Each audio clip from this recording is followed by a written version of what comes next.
Coucou! Alors, est-ce que vous voyez qui c'est Eugénie Bastier, la nouvelle journaliste star qui a été recrutée récemment par France 2?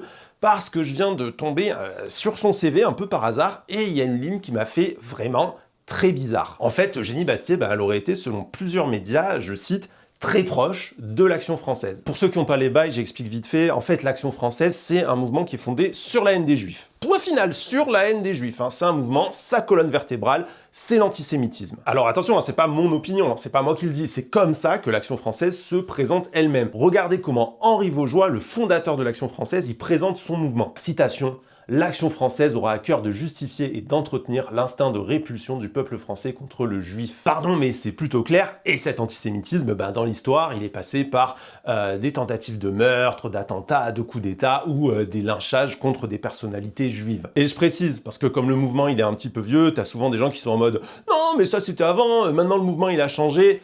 C'est faux. L'Action française moderne, celle dans laquelle les gens comme Eugénie Bastier, ils ont fait leurs armes et tout, elle a été fondée par un mec qui s'appelle Xavier Vallat. Xavier Vallat, il avait un petit surnom. Il était juste surnommé, je cite, le premier antisémite de France. D'ailleurs, le gars, ça a été un gros collabo avec le nazisme. Il était même commissaire aux questions juives pour le régime de Vichy. Donc permettez-moi de douter quand on me dit que l'Action française moderne, elle aurait changé. Pardon, mais ça veut dire qu'Eugénie Bastier, elle est non seulement proche idéologiquement d'un mouvement antisémite, mais en plus d'un mouvement où on croise des gens encore aujourd'hui comme genre Logan Nizan, le terroriste d'extrême droite qui a été condamné en 2021 à 9 ans de prison pour des projets d'attentats racistes. C'est pas possible qu'elle se retrouve sur le service public, on est d'accord, non? Bon, je me dis peut-être que France Télé, ils sont pas au courant, donc n'hésitez pas à partager cette vidéo en masse pour qu'ils aient enfin l'info.